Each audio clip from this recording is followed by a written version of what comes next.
humaine. Donc ça concerne l'ensemble de l'offre fromagère, pas que les produits issus de lait cru, lait pasteurisé. Et il y a même aussi, on se réfère à des publications qui portent plus largement sur les produits laitiers fermentés. Donc dans tout l'ouvrage, il y a une attention particulière qui est portée à la richesse en biodiversité microbienne, en lien avec notre microbiote, on y reviendra largement.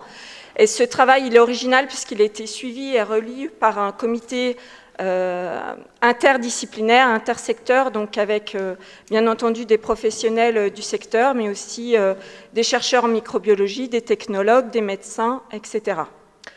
Donc dans l'ouvrage, la santé était définie telle qu'au niveau de l'OMS, à savoir comme un état complet de bien-être physique, mental et social, et donc ça ne consiste pas seulement en une absence de maladie ou d'infirmité.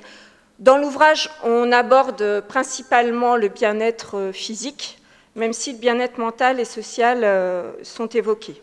Donc c'est plus de 6000 études qui ont été compulsées avec 2500 publications socles qui ont été retenues. Donc la santé, elle est abordée dans toutes ses dimensions. Il y a un chapitre qui est dédié d'emblée au microbiote, puisque vous verrez qu'on en parle sur tous les chapitres. On parle aussi donc des maladies allergiques atopiques, des maladies cardio-neurovasculaires, des maladies neurologiques, le bien-être mental, les cancers, le vieillissement, les maladies infectieuses qu'on connaît malheureusement, et le système digestif et la régulation du système immunitaire. Donc, rappel sur le microbiote digestif. Donc, vous savez que notre organisme héberge à différents niveaux, au niveau de la peau, des poumons et de tubes digestifs, un grand nombre de micro-organismes qui vivent en symbiose et qui sont impliqués dans nos fonctions vitales. En particulier, donc, le microbiote digestif et plus particulièrement le microbiote intestinal, il a longtemps été mésestimé. Aujourd'hui, on connaît tout son intérêt, il est au centre en fait, de notre bien-être, à la fois physique et mental. On a une immense diversité au niveau de ce microbiote, avec plus de 100 000 milliards de micro-organismes, environ 1000 espèces identifiées et chaque individu hébergerait 160 espèces différentes. On a un microbiote qui est propre à chacun, donc c'est une véritable carte d'identité comme l'ADN, comme le code génétique. Et donc ce microbiote a des impacts multiples sur notre santé. Et donc quand on a un microbiote qui est sain, il contribue donc à notre bien-être général, il protège contre les maladies neurologiques, il maintient notre santé bucco-dentaire, il protège contre les maladies cardiovasculaires, il participe à la maturation du système immunitaire, il protège donc aussi ses dysfonctionnements, et en particulier par rapport aux allergies. Une fonction qui était déjà bien connue, bien sûr, la digestion, l'assimilation des nutriments, la synthèse de vitamines, et enfin la protection de l'intestin contre les pathogènes. Par contre, donc en revanche, quand on a un microbiote digestif qui est déséquilibré, eh bien, on va avoir des perturbations de l'ensemble des fonctions bénéfiques qui sont liées à un microbiote sain. Donc ça va favoriser donc, les maladies neuropsychiatriques, l'obésité, les maladies allergiques, les cancers, le diabète et les maladies intestinales chroniques inflammatoires comme la maladie de Crohn. Donc la consommation de fromage et le microbiote digestif, je ne vous apprends rien, le fromage c'est un aliment complexe et qui est riche, et qui est aussi avec toute sa diversité, puisqu'on sait qu'on a une grande diversité au niveau des fromages, qui vont dépendre notamment des pratiques de production, de la fabrication, de la technologie fromagère considérée. Donc ces fromages, ils vont apporter des nutriments, bien sûr, et apporter aussi un niveau élevé de micro-organismes d'intérêt, plus d'1 milliard par gramme, que ce soit des fromages au lait cru ou au lait pasteurisé. Et donc c'est le premier apport au niveau des micro-organismes dans l'alimentation, et avec une biodiversité microbienne qui va être notamment plus importante pour les fromages au lait cru. Et je vais faire un petit zoom là-dessus avant de revenir en arrière. Donc sur cette biodiversité microbienne au niveau des fromages, elle a pu être récemment documentée avec une étude donc Meta-PDO-Cheese, dont les premiers résultats viennent d'être publiés, qui a été menée sur 44 AOP fromagères en France, donc avec des laits des différentes espèces et différentes catégories de fromages. Et en fait, il y a 86% de ces échantillons qui étaient des fromages issus de fabrication au lait cru.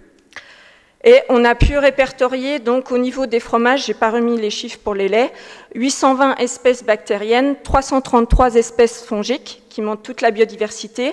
Et ce qui est important de noter, c'est qu'il y a près de 15% de la diversité microbienne des fromages, mais qui représente plus de 60% de l'abondance au niveau des micro-organismes, qui pourraient donc provenir des laits. Alors, je reviens en arrière. Donc, apport de biodiversité microbienne avec nos flores utiles. Malheureusement aussi, mais dans des cas qui restent plus fréquents, l'apport de microflores pathogènes, ça, vous connaissez bien. Et on a aussi des éléments qui vont venir de ces micro-organismes qui vont avoir donc des impacts sur le microbiote digestif, à savoir sa composition, sa diversité, le métabolisme en lien avec notre santé. Donc, comment ça agit au niveau de notre microbiote?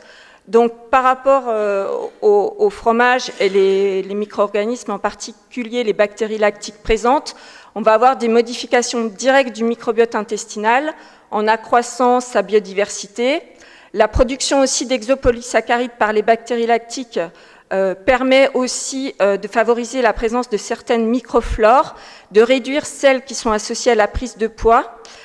Ça favorise l'abondance des bactéries lactiques et aussi des bactéries productrices d'acides gras à courte chaîne et aussi donc des microflores impliquées dans la protection des pathogènes.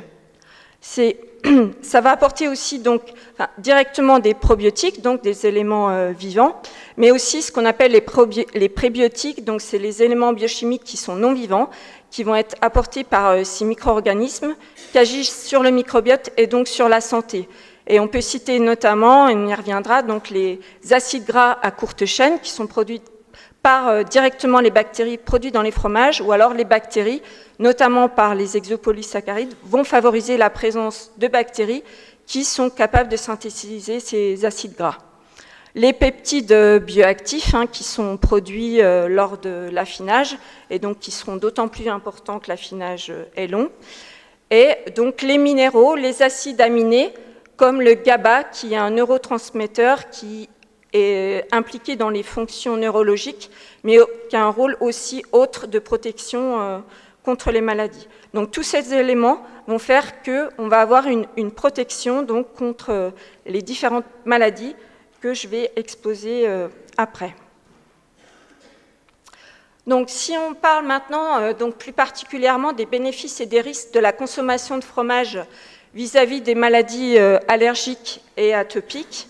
Donc les allergies de type 1 ou immédiates, c'est les plus fréquentes par l'alimentation. Elles font intervenir différents composants du système immunitaire, dont j'y reviendrai un peu, donc les immunoglobulines de type E.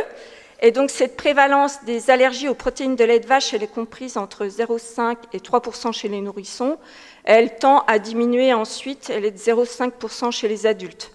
À savoir, et je vais l'exposer un peu plus après, que la transformation en fromage réduit de moitié cette sensibilité, ce chiffre reste à confirmer, et ça c'est en lien avec la protéolyse des protéines du lait par les bactéries lactiques. Attention à ne pas confondre l'allergie et l'intolérance au lactose. L'intolérance au lactose ne fait pas appel à l'immunologie, c'est lié à une carence en lactase intestinale, et ça se produit donc. C'est un problème pour le lait. Par contre, au niveau des fromages, vous savez que le lactose est transformé en acide lactique et le lactose restant est évacué au niveau du petit lait, du lactosérum. Donc, au moins pour les fromages affinés, cette intolérance au lactose ne pose pas de problème. Donc, un peu plus loin sur les bénéfices liés à cette protéolyse des protéines du lait par les bactéries lactiques au cours de la fabrication du fromage. Donc vous savez, lors de l'affinage notamment, il y a la protéolyse qui va se faire par les protéases natives du lait, par les protéases présentes au niveau de la présure et puis par les sels apportés par les bactéries. Donc ça va conduire à des peptides qui ne sont pas reconnus en fait par les immunoglobulines de type E. Et ces peptides peuvent aussi bloquer l'absorption donc des protéines allergisantes au niveau de l'intestin. Donc tout ça va conduire à une réaction allergique atténuée ou absente. Bon, il faut savoir quand même qu'il y a des protéines allergisantes qui ne sont pas hydrolysées dans le fromage et que dans des rares cas aussi, on peut avoir la production de peptides allergisants. Si on s'intéresse maintenant aux bénéfices de la consommation de fromage vis-à-vis des maladies dites atopiques, donc derrière ça, il y a la dermatite atopique, en fait c'est l'eczéma, la rhinite allergique, le rhume des foins, l'asthme et les allergies alimentaires. Donc au niveau des études observationnelles donc, menées chez l'être humain, il a été mis en évidence les liens entre la vie dans une ferme d'élevage, la consommation de lait cru ou de produits laitiers de la ferme, de fromage, sans qu'on ait pu distinguer, là encore, fromage au lait cru, et une diminution du risque de développer des maladies atopiques, des allergies alimentaires chez les enfants. Donc ça a été observé notamment dans les études liées à la cohorte européenne Pasteur, donc j'y reviendrai, mais aussi dans plusieurs dizaines d'études internationales, donc sur les 30 dernières décennies, et donc menées dans des autres contextes comme en Australie et au Japon. Donc, si on regarde un peu plus l'étude Pasteur, donc elle a été menée dans 5 pays européens, l'Allemagne, l'Autriche, Finlande, France, en particulier en Franche-Comté et la Suisse. Et elle a donc consisté à recruter 1000 femmes enceintes en milieu rural, recrutées donc en 2002 et 2005. Donc il y a eu d'environnement fermier ou non. Donc une étude de grande ampleur, cohorte sur un très long temps, puisque les enfants ont été suivis de la naissance jusqu'à 16 ans. Donc cette étude a permis de confirmer le rôle protecteur de la naissance et de la vie à la ferme, ainsi que de la consommation de lait cru contre les pathologies allergiques et atopiques. Elle a permis de mettre aussi en évidence que la consommation précoce de fromage, en particulier à 18 mois, permet de diminuer le risque de développer des rhinites et des allergies alimentaires. Et enfin, la diversité des fromages consommés, c'est-à-dire si les enfants mangeaient différents types de fromages jusqu'à l'âge de 18 mois, ça permettait de réduire le risque de développer des dermatites atopiques et des allergies alimentaires. Donc si on s'intéresse maintenant aux facteurs qui peuvent expliquer ces effets protecteurs vis-à-vis des maladies atopiques, donc ça a été beaucoup étudié au niveau en lien avec la cohorte Pasteur, et l'impact du lait cru, qui a un rôle en fait au niveau des enfants et la maturation donc particulière du microbiote et les apports en acides gras oméga 3 et l'action des acides gras à courte chaîne, notamment le butyrate, vont avoir une action en ayant un rôle anti-inflammatoire et donc aussi un impact donc, sur la maturation du système immunitaire. Au niveau des fromages, les données restent à confirmer. C'est un peu en fait les mêmes facteurs avec l'apport de flore qui sont capables de moduler cette réponse immunitaire et les bactéries lactiques et propioniques qui sont présentes dans les fromages qui vont avoir des propriétés anti-inflammatoires. Il y a aussi par ailleurs une étude qui avait été menée sur des souris atteintes d'eczéma qui avait mis en évidence l'effet d'une souche de lactocoque ingérée par ces souris qui permettait de réduire les symptômes. Et ça, c'était d'autant plus important, cette action était d'autant plus importante si la souche était présente dans un fromage. Donc, qui montre tout l'intérêt aussi de la matrice fromagère et dans l'ensemble de l'écosystème microbien présent. Alors, si on s'intéresse maintenant donc au tractus digestif et en particulier aux maladies dites inflammatoires chroniques de l'intestin, donc comme la maladie de Crohn et la rectocolite hémorragique. Alors, ces maladies sont en augmentation du fait de nos changements d'habitudes alimentaires au niveau des régimes alimentaires et aussi de plus de sédentarité. Et ces maladies, en fait, sont en lien avec une hyperactivité du système immunitaire digestif. Alors, il y a eu de nombreuses études qui ont été menées soit sur modèles animaux, soit in vitro, sur culture, en testant, en fait, directement des composants, des peptides, des acides gras ou des souches microbiennes, comme les lactobacilles. Et ces études ont montré l'effet protecteur de ces différents composants par rapport à l'inflammation. En revanche, lorsque les études menées directement au niveau des patients, au niveau observation, donc, ne permettent pas de conclure par rapport à ça, puisqu'on a des résultats contradictoires sur les incidences au niveau de l'inflammation. Et de la même façon, la protection de l'intestin, de l'infection par des pathogènes reste à confirmer. Mais dans tous les cas, il n'y a pas eu de lien entre l'augmentation de ces maladies et la consommation de fromage et de produits laitiers. Mais les études sont à mener in vivo pour confirmer cet effet potentiel protecteur de la consommation de fromage.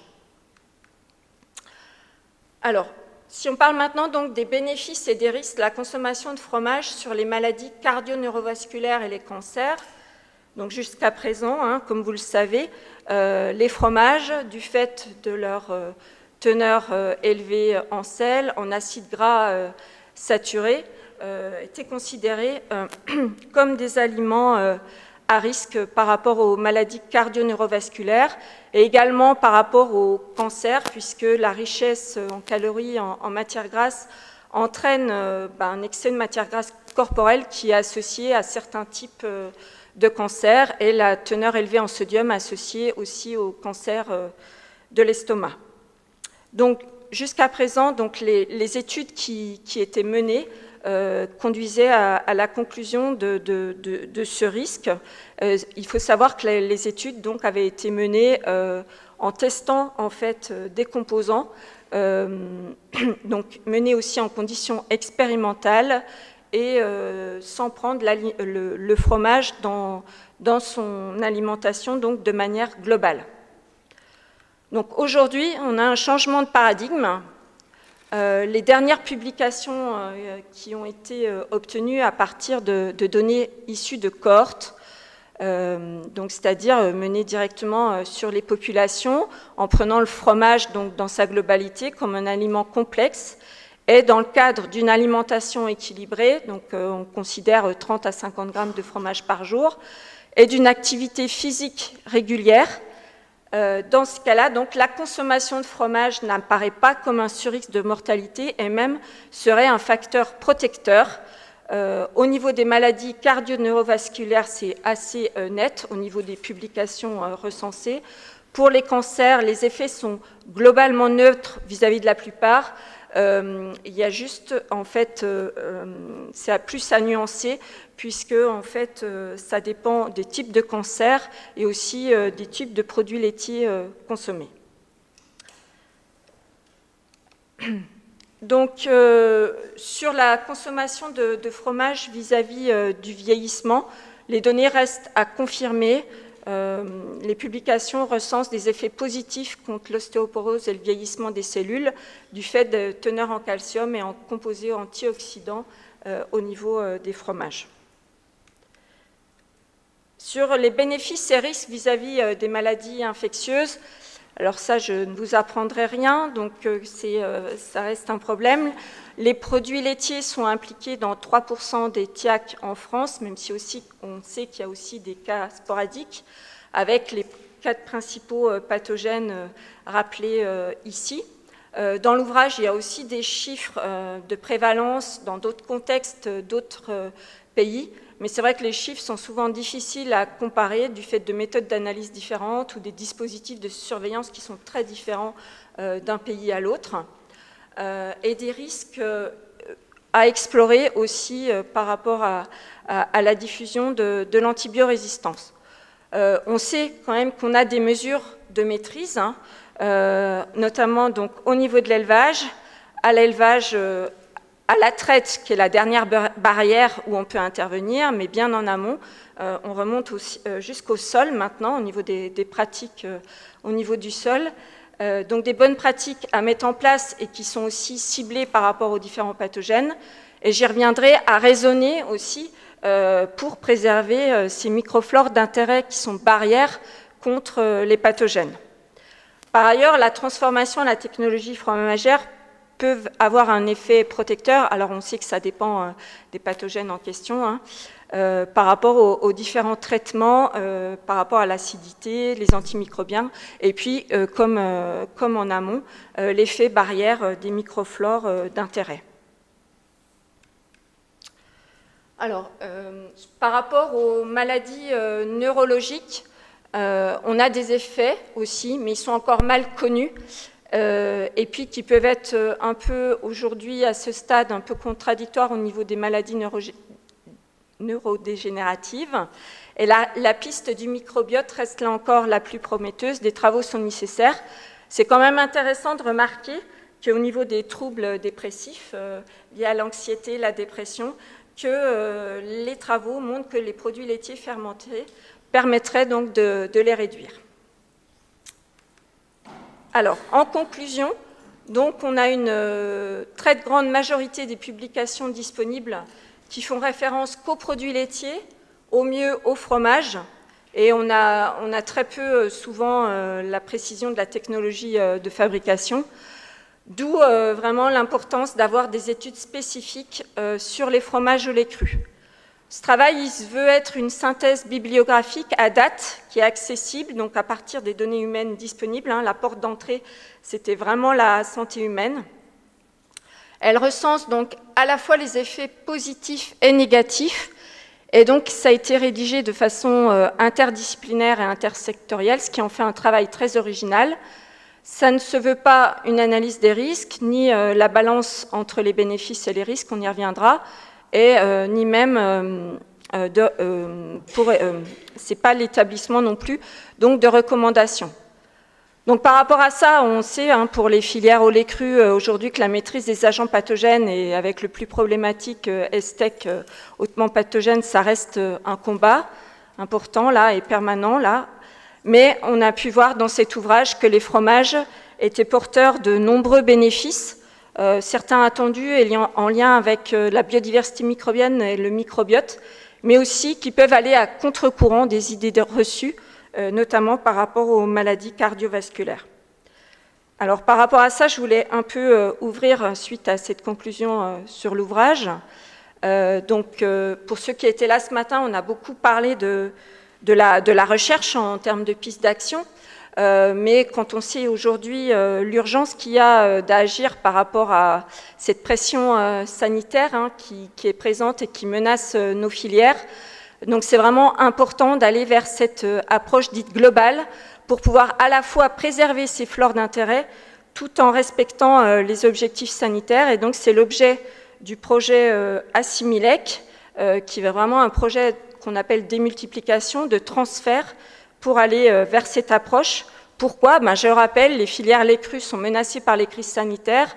Ça nous amène à avoir des pratiques sécuritaires donc de plus en plus drastiques, soit au niveau de la production ou en fabrication. Et ça conduit à l'appauvrissement de la biodiversité microbienne. Donc on l'a largement vu, ça va être aller à l'encontre des bénéfices santé de nos fromages, mais aussi, on le savait déjà, par rapport à la diversité organoleptique, et même on va aller à l'encontre de l'objectif de départ, puisqu'on va perdre les flores d'intérêt qui ont un effet barrière par rapport aux pathogènes. D'où l'idée donc d'aller vraiment vers cette approche globale de l'amont à l'aval des filières, donc sur tous les maillons, pour préserver ces flores d'intérêt tout en respectant les objectifs sanitaires. Donc ça implique un déploiement massif et pérenne sur le terrain. Et donc c'est l'ambition de ce projet, de préparer ce déploiement, en constituant déjà de façon structurelle un réseau autour du lait cru, et en travaillant à la fois sur la sensibilisation, la communication, la formation et l'accompagnement des acteurs, que ce soit au niveau des techniciens, des producteurs, des fromagers, et en adaptant notamment la démarche qui existait déjà, Florac, sur la préservation des flores d'intérêt, mais en allant plus sur ce double objectif, préservation flores d'intérêt, respect des objectifs sanitaires, et en s'adaptant à chacun des contextes. Donc ça implique un changement vraiment de posture, d'attitude pour les acteurs, les conseillers, et on va largement s'appuyer sur des méthodes via les sciences humaines et sociales. En termes d'autres pistes d'action, c'est ce qui a été dit ce matin, la nécessité donc de travailler sur cette balance bénéfice-risque, sachant que c'est vrai que ce n'est pas simple, puisque le court terme versus long terme, puisqu'on sait que les risques liés aux pathogènes se manifestent souvent à court terme et on identifie facilement l'agent causal, alors que les bénéfices qui vont être liés à la biodiversité microbienne se manifestent plutôt à long terme. Mais on a des outils émergents, comme la méthode Daly, qui permet de compter les années de vie en bonne santé, gagnées ou perdues par rapport à une espérance de vie théorique, qui nous permettrait de faire ça, avec donc l'objectif in fine de mieux faire ses choix aussi au niveau individuel, de façon éclairée. Et ça implique aussi d'alimenter cette balance bénéfice-risque avec des études, comme ça a été largement décrit ce matin. Voilà, je vous remercie pour votre attention.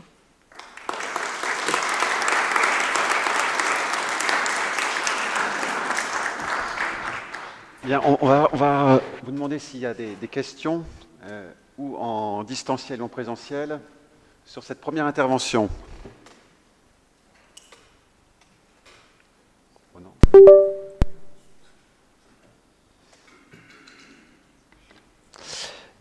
Bonjour à tous, je transmets une question qui a eu en distanciel, j'ai reprécisé dans le chat, mais peut-être repréciser le choix et le pourquoi a été fait, qu'il n'y a pas que des publications sur le lait cru, et du coup la compréhension qu'on en a par rapport au sujet lait cru, du coup du fait qu'il n'y ait pas que du lait cru dans les publications qui sont citées.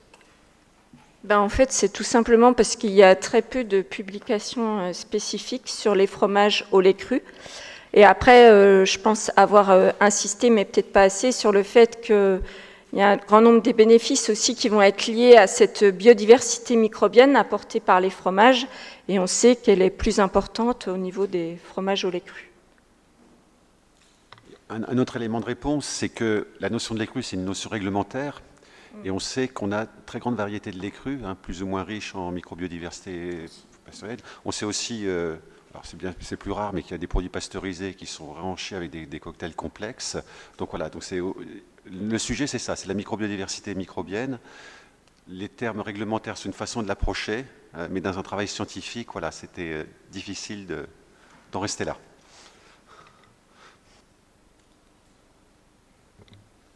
Oui, est-ce qu'on pourrait imaginer aussi aller plus loin? Est-ce qu'on pourrait voir s'il y a une différence entre pâte pressée non cuite, par exemple, et une pâte molle ou pâte lactique? Est-ce qu'il y aurait plus de bénéfices chez l'un ou chez l'autre? J'imagine, vu les possibilités déjà de recherche qui sont déjà énormes, c'est peut-être trop compliqué, mais... Je réponds. Après, il y a des études, comme ça a été dit ce matin, des études spécifiques qui peuvent être menées en testant différentes catégories de fromage. Ça peut être envisagé. Mais il y a déjà des publications qui portent sur différents types de fromages.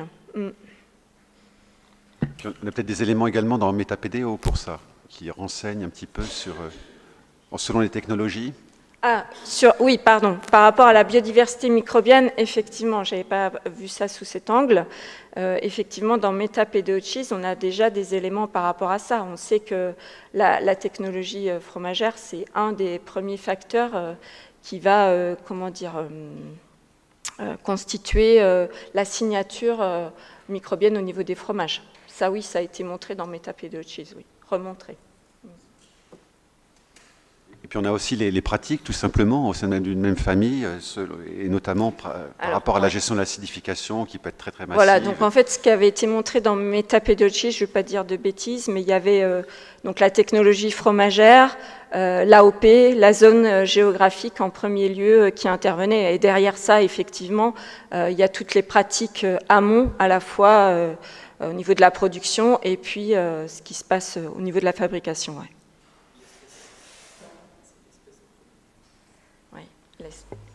Au niveau des laits, pas des fromages. Excusez-moi, moi je voulais juste savoir, pour l'avoir dit de nombreuses fois quand j'étais fromagère, Pourquoi on s'excuse de vendre des fromages au lait cru et pourquoi on ne met pas l'accent sur les recontaminations des fromages au lait pasteurisé, dont on sait combien ils sont compliqués et dramatiques quand ça arrive. Merci.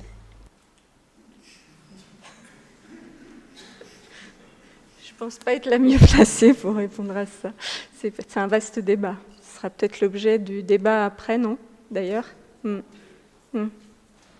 j'ai une question ou une remarque, je ne sais pas. Si j'ai bien compris ce qui a été présenté, vous mettez à la même enseigne, vous logez à la même enseigne les fromages au lait cru et les fromages pasteurisés ou microfiltrés. Enfin, en fait, c'est l'ensemble de la communauté fromagère qui est analysée dans cette étude, si j'ai bien compris. Donc, en fait, comment distinguer réellement les bénéfices du fromage au lait cru à partir du moment où on englobe l'ensemble des fromages? Ça, c'est la première question. Et je suis un petit peu étonnée des chiffres annoncés. Vous faites un certain nombre d'allégations scientifiques, ce qui reste à démontrer, puisque on ne peut pas distinguer finalement les fromages dans cette étude, mais la quantité de fromage, les recommandations par jour, 30 grammes, ça me paraît extrêmement peu, sous condition de faire du sport. Donc en gros, si on ne fait pas de sport, quid? Est-ce qu'on peut manger des fromages, etc. Enfin, voilà, je me pose des questions sur l'intention finalement de cette étude, qui englobe tout et qui ne distingue pas assez. Ça marche, oui. Je vais répondre sur la première question. Si cet ouvrage s'était concentré uniquement sur les fromages au lait cru, les études scientifiques, il y aurait eu 15 pages. Bon.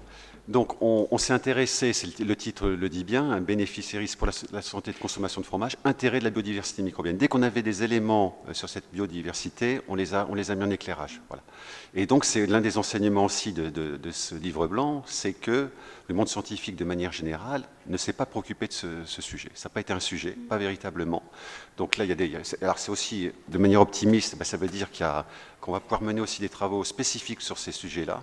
On a beaucoup évoqué ça ce matin, des études interventionnelles, qui vont permettre justement, là il y a un grand continent qui s'ouvre devant nous pour montrer de manière vraiment ciblée, concrète, les bénéfices de ces fromages. Le projet à Similec, donc c'est une bonne nouvelle pour nous. Est-ce que justement, avec ce projet-là, est-ce qu'il va y avoir une évaluation justement de la biodiversité, pour essayer de voir un peu en fonction des... Bon, il y aura un réseau, une formation, alors j'imagine toute la filière va se mettre à travailler pour améliorer la sécurité du lait cru, mais sûrement sa biodiversité. Est-ce qu'il va y avoir une évaluation pour voir si on aura une flore plus diversifiée? Est-ce que ça va limiter les problèmes de pathogènes? Alors, ce projet, ce n'est pas un projet de recherche, c'est vraiment un projet de transfert. Donc c'est vraiment l'idée aussi, en tout cas au niveau préventif, de plus cloisonner d'un côté les aspects sanitaires et de l'autre côté la préservation des flores d'intérêt. C'est vraiment de travailler de concert sur ces deux aspects dans les pratiques à mettre en place. Donc ça va se traduire par les démarches d'accompagnement, de conseil, mais c'est aussi qu'on forme en fait les éleveurs, les transformateurs, les conseillers sur ces notions. Parce que, moi, la première, je me rends compte, les écosystèmes microbiens, c'est quand même des éléments complexes. Il n'y a pas de méthode universelle, c'est dans le conseil, etc., c'est au cas par cas. Et donc, il faut déjà bien connaître de quoi on parle, de ces flores d'intérêt, d'où elles viennent, etc., comment on peut les maîtriser, et aussi les pathogènes.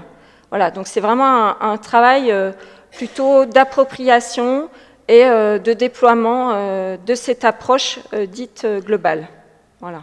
On va faire quelques analyses, mais ce n'est vraiment pas l'objet premier, dans le cadre de la démarche d'accompagnement Florac. Voilà. Parce qu'on a quand même déjà des références, on ne part pas de zéro. Et ce que je voulais compléter aussi, c'est que là, j'ai parlé des acteurs directement impliqués, et l'idée, c'est aussi de sensibiliser un public encore plus large, avec aussi l'ensemble des prescripteurs qui interviennent en élevage, en fromagerie, qui peuvent aussi avoir des discours qui vont à l'encontre hein, de ce que nous, on peut dire. Et donc, on aura aussi des actions par rapport à ce public-là. Voilà. Il y a une question là-bas. Oui, bonjour. Isabelle Oslouch, je suis en nutrition humaine. Je voulais peut-être revenir sur la remarque que vous aviez faite tout à l'heure et puis peut-être donner des éléments de réponse sur un peu la frustration que j'entends de la part de nombreux d'entre vous, savoir pour quelles raisons, en fait, dans la science jusqu'ici, on n'a pas réussi à prouver que les produits fermentés au lait cru pouvaient avoir plus d'effets que d'autres, ou moins d'ailleurs, on ne sait pas. C'est qu'en fait, donc effectivement, dans le type de manière d'évaluer ces effets, on a deux grands types d'études. Soit les études observationnelles, donc là vous le verrez sur le livre blanc, c'est extrêmement bien expliqué. C'est-à-dire on regarde ce qui se passe sur des cohortes dans lesquelles, en fait, au départ, on prend les gens au début et puis on les regarde, on les phénotype, on regarde 2 ans, 3 ans, 5 ans, des fois 10 ans, des fois 20 ans, comme c'était le cas pour Pasture par exemple. Et la grosse difficulté, c'est que bien souvent, ces cohortes-là, elles servent pour plein de choses, pas uniquement pour les produits laitiers ou autres. Donc en fait, on donne à des gens des questionnaires sur ce qu'ils mangent. Et ces questionnaires, si on a la chance d'avoir déjà s'ils mangent du fromage, des yaourts ou du lait, on a déjà de la chance parce que bien souvent c'est produits laitiers qui est mentionné et pas nécessairement spécifiquement.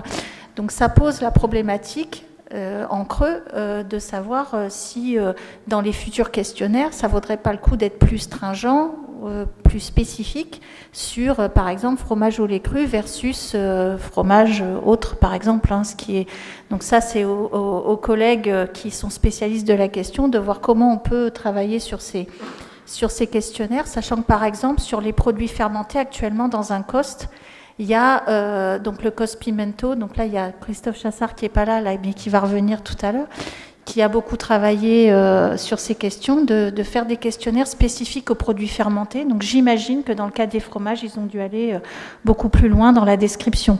Donc déjà, il faut savoir ce que les gens mangent. Si on ne le sait pas, forcément, on peut pas revenir sur un effet santé. Et après, sur les études interventionnelles, effectivement, il y a beaucoup de choses qui ont été faites sur l'effet, par exemple, des yaourts, parce que ces choses-là, c'est quand on est scientifique, un yaourt, c'est un truc qui est assez bien défini, c'est facile. Et donc, il y a beaucoup d'études qui ont été faites sur les effets des yaourts, tant et si bien que, par exemple, la FDA américaine, donc la Fédération américaine d'administration, la Food Drug Administration, donc sur tout ce qui est alimentation notamment, ils ont mis une allégation, donc c'est très fort, hein, une allégation qui dit que le yaourt, elle est favorable dans le cas d'une alimentation classique pour le diabète. Donc ça, c'est très fort. Donc effectivement, l'idée, ça serait de savoir s'il peut y avoir des allégations similaires pour d'autres types de produits. Et là, avec le livre blanc apporte des éléments, mais c'est pas suffisant pour aller jusqu'à une allégation pour certaines cibles particulières. Pour certaines, oui, peut-être, pour d'autres, moins. Et donc là, c'est toute la question d'aller cibler des questions de recherche pour répondre à ça vis-à-vis des produits fermentés de type lait cru. Voilà, mais c'est juste pour vous expliquer un peu qu'en termes de nutrition humaine, bien souvent, ces cohortes, ça coûte je ne sais plus qui disait ça, un pognon de dingue, mais c'est extrêmement cher, ce genre d'études. Et donc, en général, ça sert à plein de cibles. On regarde plein de pathologies et on regarde aussi le comportement, on regarde tout l'environnement, l'activité physique. Et les gens, c'est clair qu'ils ne vont pas répondre à 350 questionnaires. Donc, il faut faire des choix et c'est pas simple.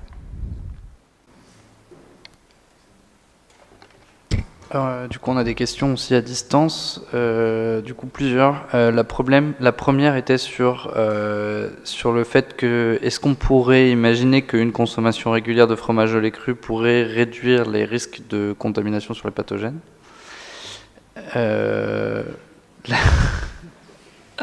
C'est un peu assez complexe. Sur la deuxième question, c'était sur quelqu'un qui demandait qu'il y a beaucoup de recommandations sur de ne pas donner certains fromages au lait cru aux jeunes enfants, mais du coup ça on va en reparler après, je pense. Du coup cette question on la garde peut-être pour après.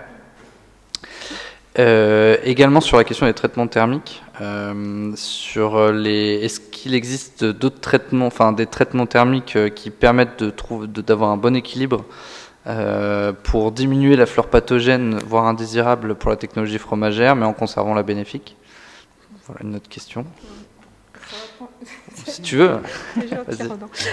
Donc, par rapport à la question des traitements thermiques, ça renvoie à ce qu'a dit Arnaud tout à l'heure, l'aspect réglementaire, puisqu'en fait, au niveau réglementaire, c'est pas de traitement thermique ni autre effet, ni d'autres traitements d'effets équivalents. Donc, une fois que tu as dit ça, voilà. Notamment la microfiltration, par exemple, on sait que c'est pas possible, quoi. Voilà.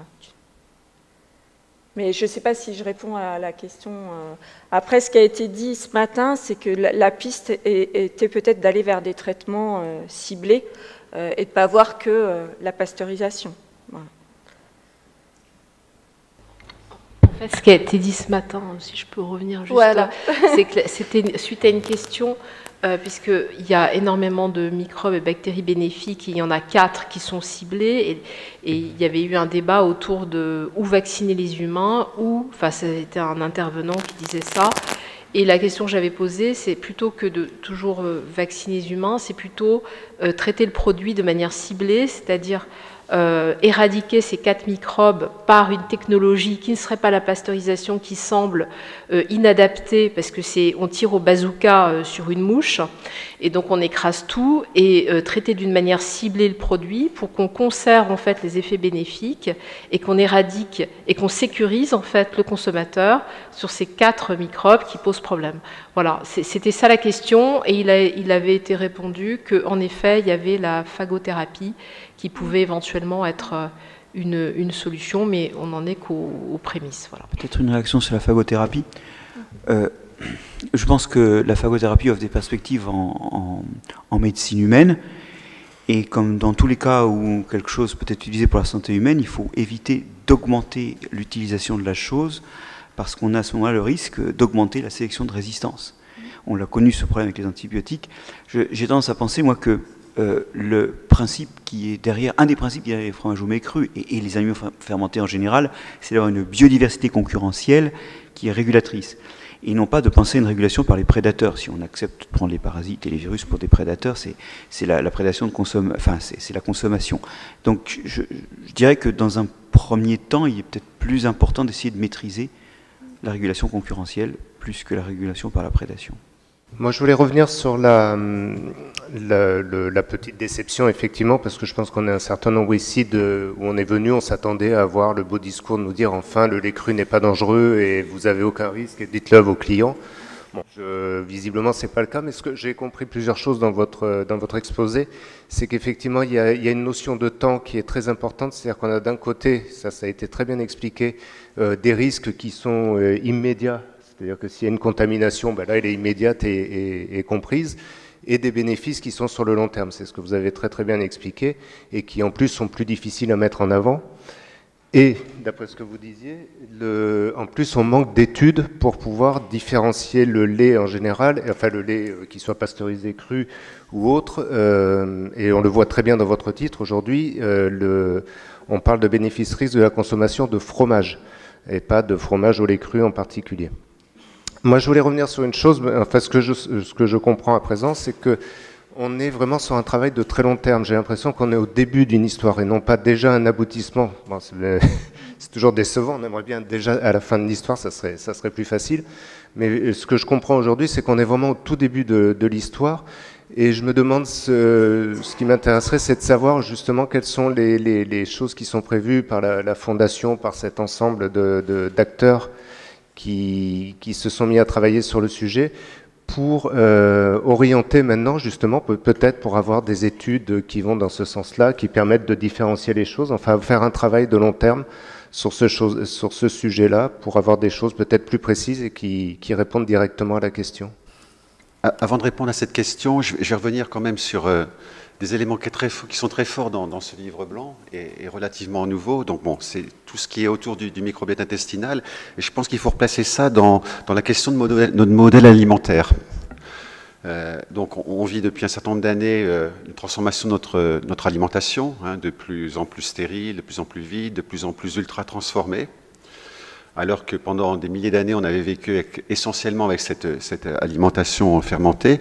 Et on s'aperçoit qu'on a gagné en grande partie la bataille des maladies infectieuses, mais que parallèlement, en même temps, on est sans doute allé trop loin, puisqu'on a l'éclosion de toutes ces maladies de modernité, qui sont liées à des désordres, Cécile les a cités, les désordres du microbiote intestinal, on se défend trop, les maladies atopiques, etc.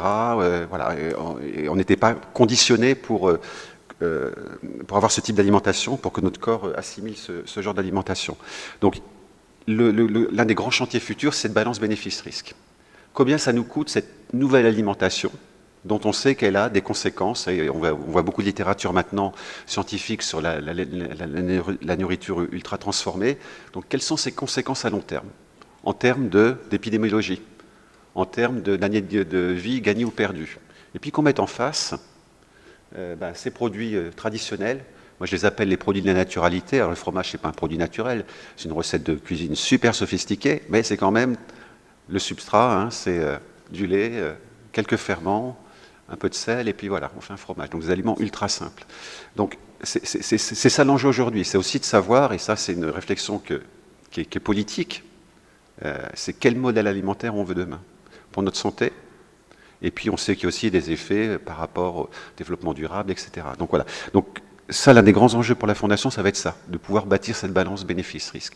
Et que le législateur dise, attention, là, je fais plus de mal que de bien. Voilà.